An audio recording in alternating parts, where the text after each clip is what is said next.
మీ ఎలాంటి వ్యాపార ప్రకటనలకైనా వెంటనే మా ఛానల్ సంప్రదించండి. పరాభవనామ సంవత్సరంలో వృశ్చిక రాశి వారికి ఆదాయం 11, వ్యయం 5, రాజ్యపూజ్యం 2, అవమానం 6.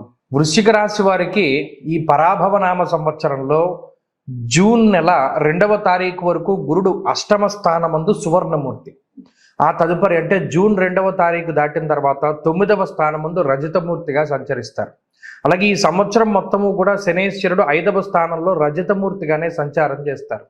అలాగే ఈ సంవత్సరంలో రాహుకేతువులు డిసెంబర్ నెల 8వ తారీఖు వరకు 4వ స్థానంలోనూ 10వ స్థానంలోనూ లోహమూర్తులు, తదుపరి 3, 9 స్థానాల్లో సువర్ణమూర్తులుగా సంచారం చేస్తారు. ఈ మూర్తిత్వం మనం ఎందుకు చెప్పుకోవాలి అంటే గోచారంలో ఒక గ్రహం తాలూకు బలం ఎంత ఉంది అనేటువంటిది ఈ మూర్తిత్వాలను బట్టే తెలుస్తుంది. మరి ఇప్పుడు ప్రత్యేకించి ఈ సంవత్సరంలో చూస్తే వృశ్చిక రాశి వారికి ఈ పరాభవనామ సంవత్సరం అనేటువంటిది చాలా ఉన్నతమైనటువంటి సంవత్సరంగానే చెప్పచ్చు. కారణం ఏంటి అంటే ప్రతికూలించేటువంటి గ్రహాల యొక్క సంఖ్య తగ్గుతూ ఉన్నది, అనుకూలించేటువంటి గ్రహాల యొక్క సంఖ్య పెరుగుతోంది. అందువల్ల ఏమవుతుంది, ఇక్కడ అష్టమ గురుని యొక్క స్థితి పోతోంది. అందులోనూ ఆయన సువర్ణమూర్తిగా ఫలితాన్ని ఇస్తూ చాలా ఇబ్బంది పెడుతూ ఉండేటువంటి పరిస్థితుల్లో ఆయన 9వ స్థానంలోకి మారుతూ ఉన్నారు. నవమం గురుడికి చాలా అద్భుతమైనటువంటి స్థితి, ఎందుకంటే అక్కడ పంచమ దృష్టి ఈ రాశి మీద పడుతుంది. కాబట్టి అటు వీక్షణ పరంగా, స్థితి పరంగా గోచారంలో గురుడికి 9 చాలా గొప్ప క్షేత్రం. అలాగే అర్ధాష్టమ రాహు యొక్క దోషం పోతూ ఉన్నది. ఇక్కడ అష్టమ గురుని యొక్క దోషం పోతోంది, రాహు అర్ధాష్టమ స్థానమందు దోషాన్ని ఆయన పోగొట్టుకుంటూ ఉన్నాడు. కాబట్టి ఈ రెండు కూడా చాలా అద్భుతమైనటువంటి స్థితులు. దీనివల్ల ఏమవుతుంది అంటే కుటుంబపరమైనటువంటి విషయాలలో ప్రత్యేకించి మీరు గమనించండి, గత సంవత్సరం అంతా ఈ రాశివారు దేనిలో ఇబ్బంది పడ్డారంటే కుటుంబపరమైనటువంటి విషయాల వల్లే చాలా ఇబ్బంది పడ్డటువంటి పరిస్థితులు. మానసికంగా, శారీరకంగా, ఆర్థికంగా ఎటు చూసినా కూడా కుటుంబపరమైనటువంటి విషయాల వల్లే వృశ్చిక రాశి వారు చాలా దెబ్బతిని ఉన్నారు. దానికి కారణం అష్టమ గురుడు, అర్ధాష్టమ రాహు.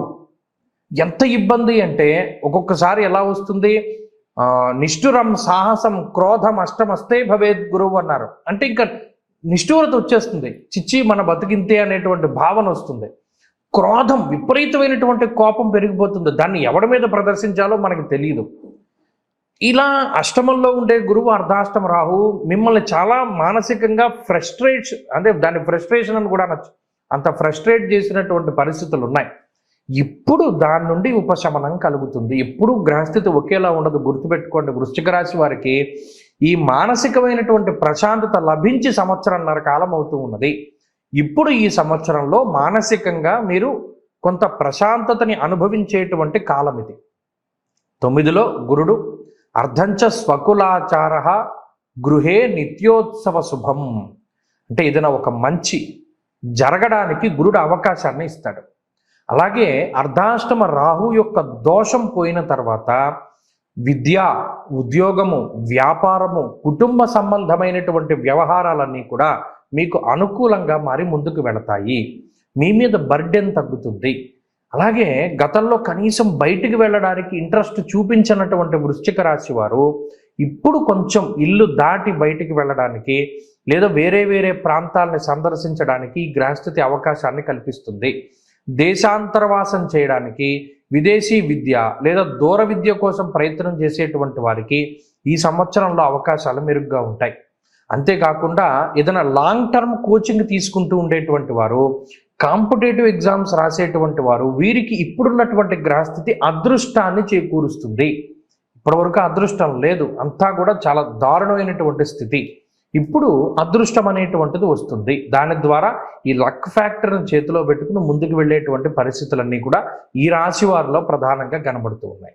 అలాగే శుభ కార్యక్రమాలు జరగడం, సంతానోత్పత్తి కలగడం, విద్య, ఉద్యోగ, వ్యాపార సంబంధమైనటువంటి విషయాల్లో ఎదుగుదల కనబడడం, ఇటువంటివన్నీ కూడా చక్కగా ఈ రాశి వారిలో ప్రధానంగా కనబడుతూ ఉన్నాయి. కాబట్టి ఇక్కడ ప్రతికూలించేటువంటి గ్రహాల యొక్క సంఖ్య తగ్గి అనుకూలించేటువంటి గ్రహాల యొక్క సంఖ్య పెరుగుతూ ఉన్నది. ఇది చాలా గొప్ప విషయం. ఇక్కడ ఈ గురు రాహువుల గురించి మనం పక్కన పెట్టి ఇక శనేశ్వరుడి దగ్గరికి వెళితే దీర్ఘ సంచార గ్రహంలో కార్యహానిర్ మనస్తాప జ్ఞాతివ్యాజ్య కలాపహం అన్నారు. పంచమంలో ఉండేటువంటి శని అంత అనుకూలుడు కాదు, ఆయన అంత ప్రతికూలమైన గ్రహం కూడా కాదు. కాకపోతే ఆయన ఏం చేస్తారయ్యా అంటే మన బుద్ధికి తగినటువంటి విధంగా ముందుకు వెళ్ళనివ్వడు. ఉదాహరణకి మనకు అది ఇష్టం అనుకోండి, ఆ పని చేయడానికి అవకాశం ఉండదు, దాన్ని పాడు చేసేస్తారు. ఏమంటే పలానా సినిమాకి వెళ్దాం అనుకుంటున్నాం అనుకోండి, వెళ్ళనివ్వడు ఆయన. ఇలా కార్యహానిర్ మనస్తాప అంటే ఏదైనా ఒక పని అవ్వకపోవడం వల్ల వచ్చేటువంటి మనస్తాపానికి శని కారకుడు.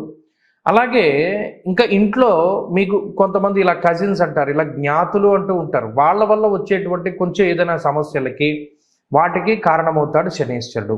అలాగే ప్రత్యేకించి వృశ్చిక రాశి వారికి ఈ సంవత్సరం మొత్తం ఏదైనా ఒక విషయంలో జాగ్రత్త పడాలి అంటే స్త్రీ సంబంధమైనటువంటి విషయాల వల్ల, అంటే ఏదైనా ఒక స్త్రీ వల్ల మీరు వృశ్చిక రాశి వారు ఆడవారైనా మగవారైనా ఎవరైనా సరే ఒక స్త్రీ వల్ల ఇబ్బంది పడతారు. ఆ స్త్రీ కూడా ఎలా మీకు పరిచయం అవుతుంది అంటే నలుపు లేదా నీలం రంగు దుస్తులు ధరించి పరిచయం అవుతుంది. ఆవిడ కొత్తగా పరిచయం అయినటువంటి వారితోటి జాగ్రత్తగా ఉండాలి. వారితోటి ఈ జీవితం ఎఫెక్ట్ అయ్యేటువంటి పరిస్థితులు ఉన్నాయి. కాబట్టి ఈ విషయాల్ని ప్రధానంగా వృశ్చిక రాశి వారు దృష్టిలో పెట్టుకోవాలి. ఈ సంవత్సరంలో వృశ్చిక రాశి వారు ఈ దోషాల నుండి, ప్రత్యేకించి ఈ పంచమ శని దోషాల నుండి బయటపడడానికి ఏం చేయాలి అంటే కాలభైరవ ఆరాధన. ప్రతి మాసంలోనూ కూడా కృష్ణపక్షంలో వచ్చేటువంటి అష్టమి తిథిని కాలాష్టమి లేదా కాలభైరవాష్టమి అంటారు. ఆ కాలభైరవాష్టమి రోజున ఏదైనా కాలభైరవుని యొక్క ఆలయానికి వెళ్ళి, లేదా ఏదైనా ఆలయంలో ఉపాలయం కింద కాలభైరవుడు ఉంటే అష్టమి తిథి రోజున ప్రదోష కాలంలో అంటే సాయం సంధ్యా సమయంలో కూష్మాండ దీపాన్ని పెట్టమన్నాడు.